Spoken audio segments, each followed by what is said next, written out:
Good afternoon, everybody. Welcome back to the show. And my guest today is the fantastic Hayley McKay. Hayley, how are you today? I'm good, thanks. How are you? I'm very well, thank you. As we sort of spoke briefly off camera, I listened to a lot of your music, and I think I listened to Breathe, which is where I kind of first discovered your music. Um, so can you sort of talk to us a little bit about your earliest memories of music? Oh, yeah. I mean, I've been singing ever since I can remember. I started out in musical theatre, and my first proper performance was, professional performance, was at Her Majesty's Theatre in the West End in London, where I played a young Marilyn Monroe. So yeah, I was a little Marilyn Monroe as a child, and then from then I went on to entering competitions, and I always sort of wrote stories as a kid, and listened to a lot of different music. My family loved music. I remember my grandma playing lots of folk music on trips up to Scotland, and my dad introducing me to bands like Lindisfarne, who were from the northeast of England, and Dolly Parton. And so, yeah, my first proper performance was in musical theatre. And then, before that, I think I was about 6 years old when I would be singing up at my grandma used to run a pub. And I used to sing in front of everyone with the jukebox. And I've recently written a song about me sort of growing up listening to music. So yeah, I've been doing it a long while, and it's taken me to some amazing places and venues. But yeah, I ended up sort of going down the original route with music, and that's when I started to support some big artists and festivals and things. Fantastic. When you were younger, then you must have been a very confident person, because that's a lot sort of pressure, I suppose, for someone at such a young age. I think when you're younger, in a way, you don't fear as much. I don't know. I think you just don't overthink things as much. Like, for instance, now I'm really scared of heights, whereas when I was younger, I could go up the Eiffel Tower, no problem. Yeah. Cathedral, no problem. I think, I probably did get a bit nervous when I was younger, but I probably just didn't overthink it too much. But yeah, I think, I just loved being off school for an afternoon, and my mum doing my hair and things, and I was really sort of buzzing. I remember like all my family coming down from up north to see me perform, and I was just so excited about all that. Yeah. So you said you kind of grew up, would you say you grew up in like a musical family? We used to live in London, and there'd always be a party on the street, and we'd always have karaoke on at parties, and I'd always be sort of getting up to sing and asking for karaoke machine for Christmas and things. Yeah, I think all my family love music. My mum currently runs a music venue, and so Cool. she's very creative. She doesn't sing or anything, but she's really creative. But when we were living in London, she's an amazing hairdresser, and she traveled around the world working with lots of celebrities, and I used to go to work with her, and I used to sing to all the stars. And I think Ozzy Osbourne said I was a very polite little girl. And so yeah, I think I've just been having the support of my family and friends. That's really important, really. It definitely helps. And then my dad, he played a lot of music sort of when we were growing up, and my brother plays guitar. So yeah, and we all went out to Nashville a few years back, so that was cool. Oh wow, so you have been to Nashville. That's something I was going to ask you earlier. Have you been there before? Yes, it's very cool. Very cool. How was that experience for you? Quite surreal actually, because everyone you meet is a songwriter. They'll be, selling cowboy boots by day, and then by night they'll be doing all the songwriter rounds. And the people that you meet, you'll just be talking to someone, and they'll have had a song that's been a hit in the past, and you get talking to people. And I wrote with some amazing people while I was out there and did some great gigs. So yeah, it's a very it's an interesting place. I mean, even in the airport, I remember this old guy was playing blues music. So it's quite an inspiring time when I was out there.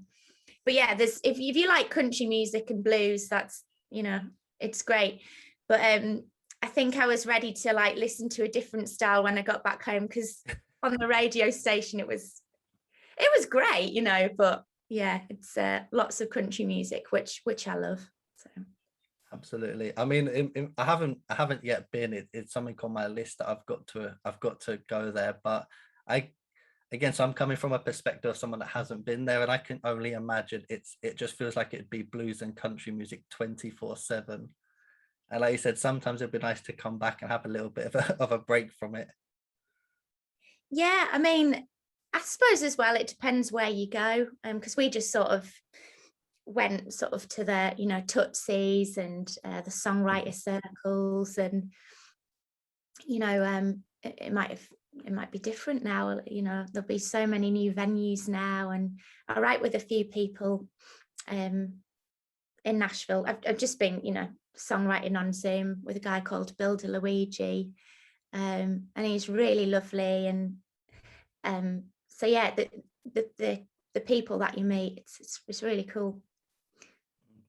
So would you say then, obviously we'll talk about this now as the topic's up, would you say then, because you performed in Nashville a bit, so would you say there's a big difference in how you perform in the UK as opposed to how you'd perform over in Nashville? I think I remember in Nashville there was a lot of songwriter circles. So you'd be sat in a circle with other musicians, and you'd be talking, and you'd be you'd talk about the song, and a lot of it was quite storytelling. So I think there's more of that happens. I think in England now, I think there's quite a lot of, you get that quite a lot in folk music, lots of sing-arounds and things. But yeah, that's what I got from out there. But yeah, I mean, over here in England, I've got a band as well that I go out with, and got a fiddle player and keyboard and guitar and drums. And when I was out there, just had my guitar, So yeah, fantastic. So sort of, if we could delve into some of your songs, your single releases. There's just a few that like are kind of some of my favorites, and I wonder if we could just talk about some of these songs and how they came to be. So if we could talk about well, there's three key ones for me: Breathe, Wild West, and Thinking About Last Night. If you could just tell us sort of how those songs sort of came to be. Breathe was written at the start of lockdown, whenever that was. And I wanted to write something that was upbeat, that would lift people's spirits. And I remember at the time, the weather was gorgeous, and it's sort of just trying to make the most of what we had on our doorstep, and going for lots of walks and finding walks in the area that I'd never been to all my life. And it's just a reminder to just, if things are getting a bit rough and a bit difficult, just sort of take a breather, sit back and try and be grateful for the things that you do have.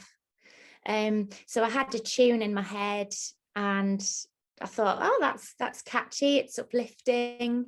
And I sometimes collaborate with other writers, and the song I got in touch with Hattie Murdoch, who's based in Newcastle, and we worked on it together, and she did a lot of the production. So it was sort of, we collaborated together on it, and then it was all via Zoom, really.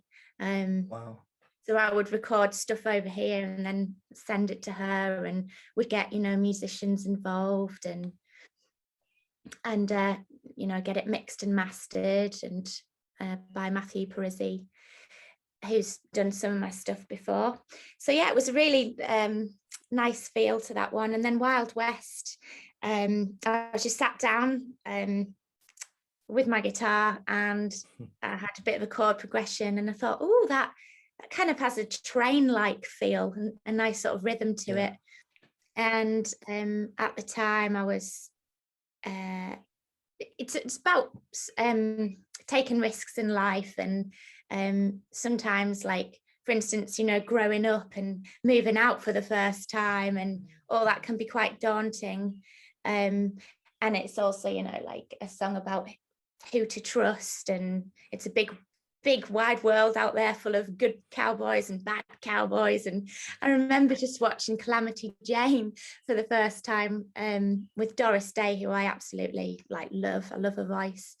And then that inspired me for the sort of Wild West theme. And yeah, it just sort of came together. And then I got the fiddle involved, and it started to grow more and more.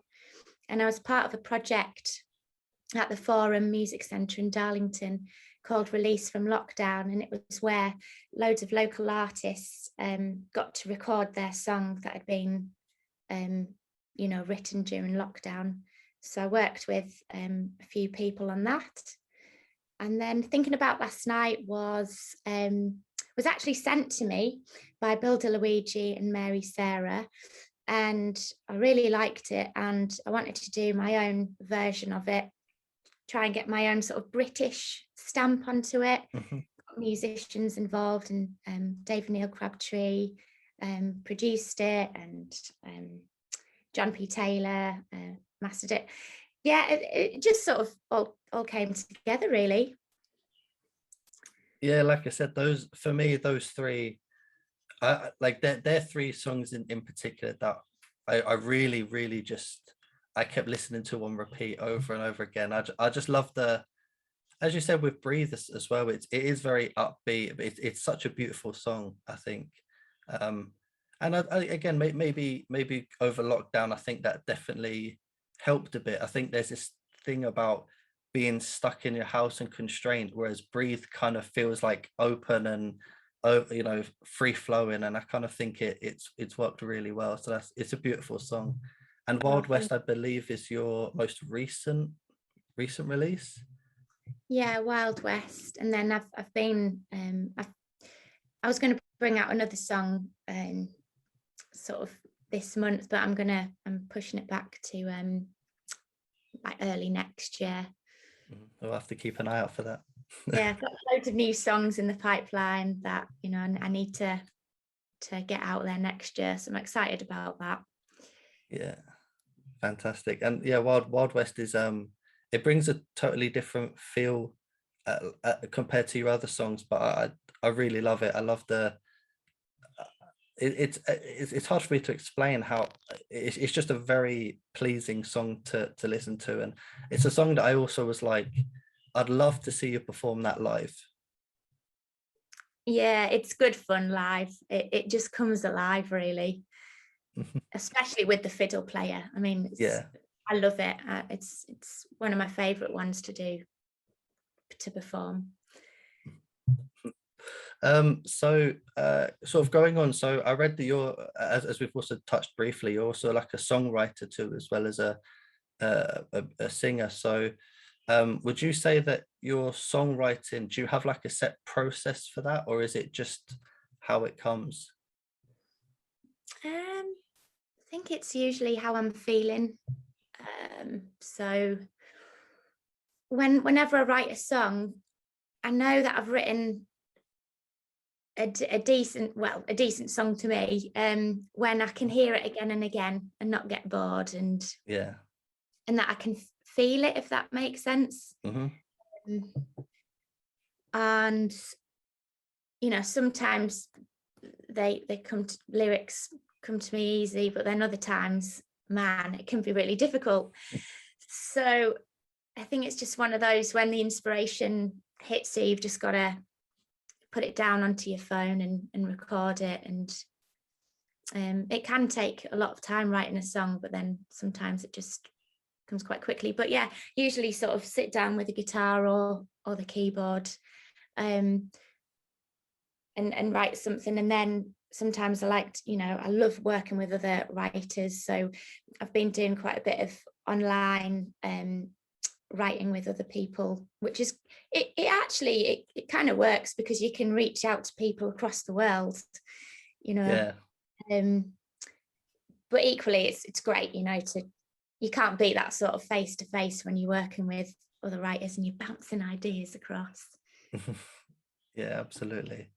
I'm really hoping that, oh, I mean, it's a bit touch and go at the moment, but I'm really hoping that we kind of can come out of this phase of just being stuck in sort of houses almost now all the time, and get back to human interaction. Oh, I know, I'm getting sick of it. So would you say, so for yourself personally, I've seen a lot of artists that kind of sometimes can define themselves more as a songwriter, or as a instead of a performer, or vice versa. Would you say you're sort of, would you say you're more of a songwriter or performer, or is it kind of equal? I think it's kind of Ooh, I'm more performer, I think. I Mhm. think I love songwriting, but singing has always been like I just love singing all types Yeah. of music, and that's kind of what I started off performing, really, as a kid growing up. So um but then I do love the recording side of things, so getting in the recording studio and being creative. And it's a great feeling when you've written a song and then it starts coming alive. And so I love the recording process as well. um yeah, I think there's a buzz to each, but yeah, performing, it just sort of, I guess it just runs through my veins. So speaking of sort of performing, are there any sort of, I've sort of seen on social media recently, you've sort of you've been doing quite a few shows, or performances. Is there any particular place that sticks in your mind of like a favorite where you've performed before? Good question. uh, there's a lot for different reasons, but I think when you do a hometown gig, that's really special, because your friends and family are there, and Yeah. you know and familiar faces, and then new people as well. But a few years back I did the Durham Gala Theatre, and that's where I was born. And there was hundreds of people there, and it was a real buzz, that one. I like to perform at the Forum, because that's a lovely hometown one. um ooh, some festivals that have stuck out to me, like Hardwick Live, that I've done in the past, and Lindisfarne Festival, and um, some big gigs in London, like Ronnie Scott's and Wow, I love Steve Ronnie Scott's. stuff. And yeah, I can't think on the spot right now, but the Cavern Club, I played that a while back, Mhm. and that was great. um so yeah, like, for different reasons, I think. But yeah, I think there's something about playing to your home crowd as well. That's really nice. Yeah, I can imagine. Like you said, especially if you've got friends, family, and in the crowd there's going to be other people that maybe you've grown up with, and I can't imagine the sort of the buzz you must feel just before you're about to go on stage in front of your hometown. A few years back, I did Glastonbury. I did one of the acoustic stages. So I opened the Oh, Toad okay. Hall stage, and that was great, because in my Yeah. head that was like, it wasn't a huge stage or anything, but it was still just brilliant. And I think Billy Bragg was on after, and that was a really cool gig, because in my head it was sort of like that was one of my goals. I'd love to play it, Yeah.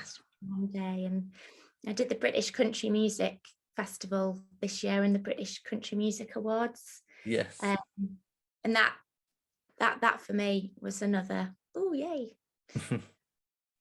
I read somewhere that you're performing at Country to Country next year. Is that correct? Well, fingers crossed, because I was meant to play it the past few years, and Oh, as soon as we sort of went into that first lockdown, I was going to play it like within a couple of days, and then suddenly we were in lockdown. mhm. So I'm hoping that that'll all sort of go ahead, but Yeah. I'm not quite sure. But yeah, I've meant to play it the past few years, but then it's been getting put back and put back. Yeah, I know. No, that would be great. I'd love to see. Like I said, well, I say I'm attending. I mean, we'll have to see I'm sure it's still going to go ahead. I can't see them pushing it back a third year now. Has it been 3 years? Yeah, I think it just depends on the stages, because they had, all the sort of different spotlight stages, Yeah. and I guess it depends what stages they've got this year. Yeah, that would be great. I'd love, like I said, so if I see you advertised there and the event goes ahead, I have to go over and catch at one of the stages somewhere. Yeah. So so if you've been performing sort of music, have you had any sort of particular sort of interactions with fans or listeners, or who that's really like kind of stuck in your brain? Yeah, I've met so many lovely people along the way. Corinne Bailey Ray was in the audience at a gig once. That was really cool.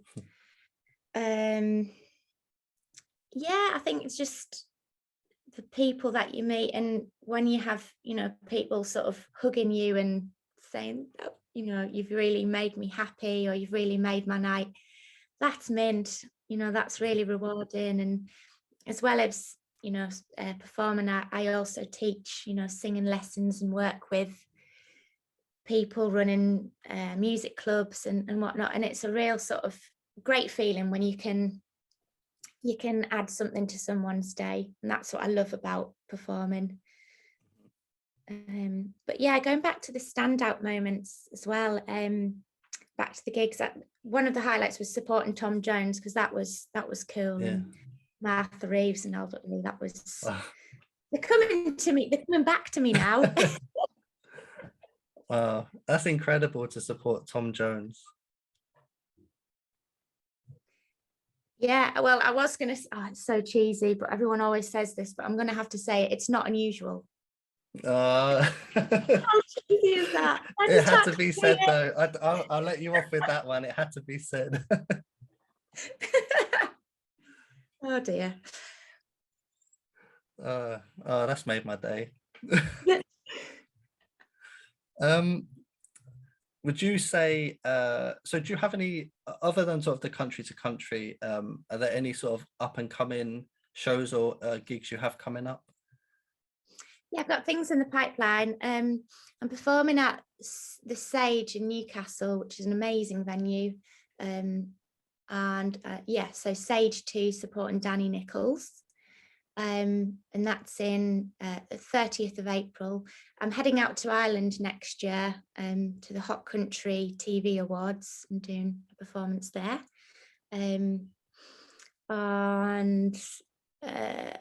Everything's sort of up on my website. I'm playing at a really lovely hotel called the Balmoral. You might have heard it in Edinburgh in January. Sounds familiar. Yeah. So I like to travel about with music as well, and so things are in the pipeline, and of course putting out lots of new music. Absolutely. So I think that's kind of that must be a beautiful thing with performing is the traveling. It's you kind of get to do two incredible things at once. Yeah, definitely. You know, and Ireland's going to be great. I went out to Ireland a few years back, and they've been really supportive with my music. I played on RTE1, the Today Show, earlier this year, and it was a live streamed TV performance. Oh, cool. That was cool. I think it's the biggest daytime TV show in Ireland. Wow. That was pretty surreal.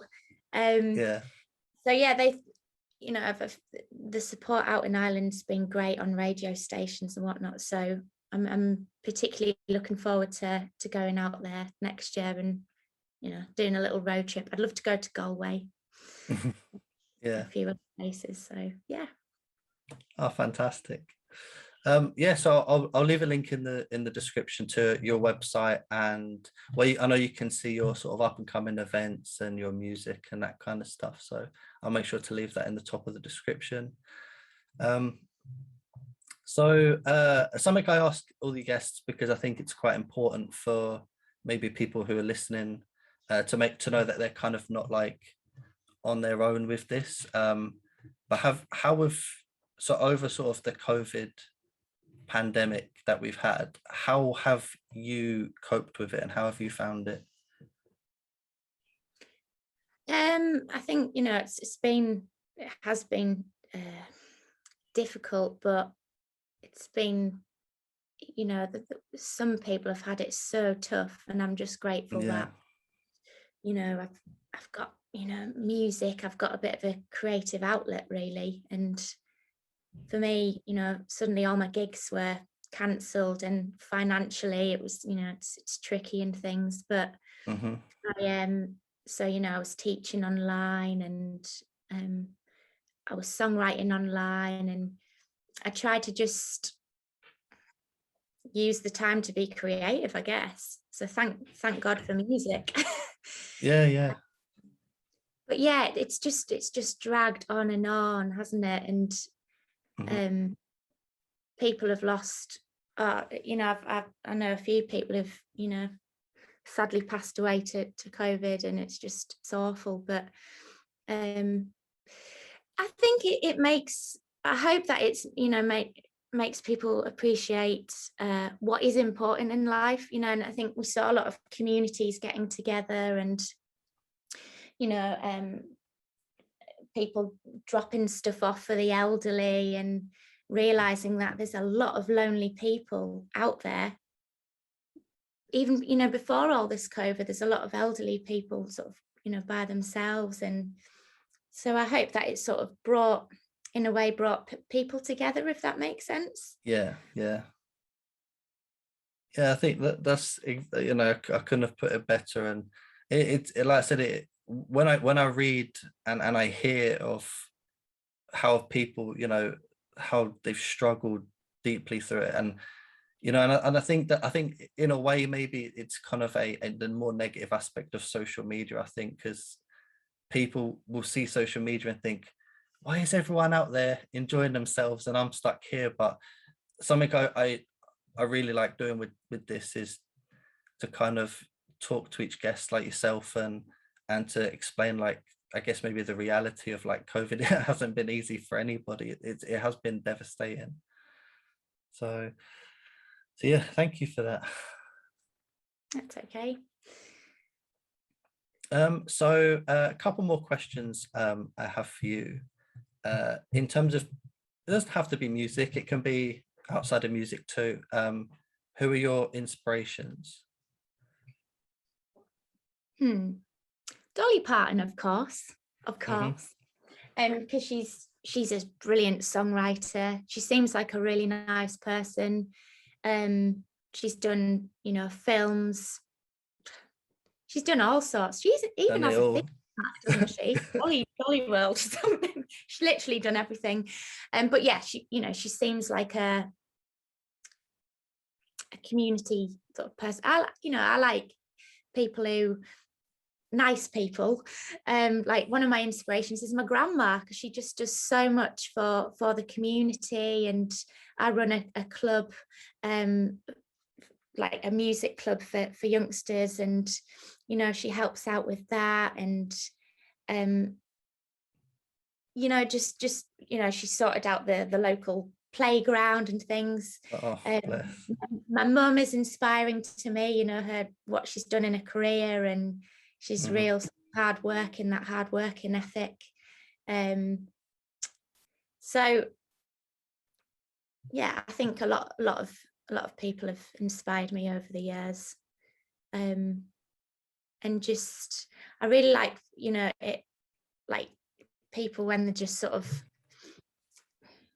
let the hair down and just have a good dance, and you know, Yeah. just make other people feel happy. And yeah, I'm trying to think of other artists though. So you know, people who I listen to: Doris Day, Joni Mitchell, Amy MacDonald. I Yeah. used to listen to her album on repeat. She's an amazing songwriter. Yeah. Yeah, Amy McDonald is uh, her music, although I think a lot of music is timeless, I just think her music sounds just as good now as it did when it first came out. Yeah, yeah, definitely. It's fantastic.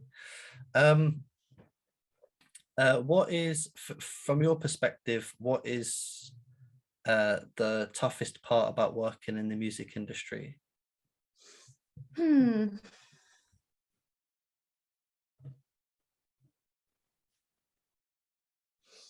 You've got me.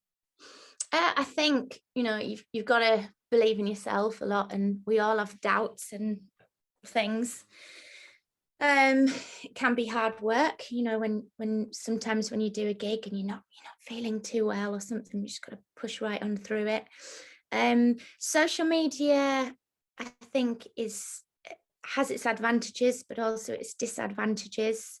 So, you know, we've all been there in that, you know, we've seen something happen and you think, oh, why, you know, why aren't I there, or da, da, da.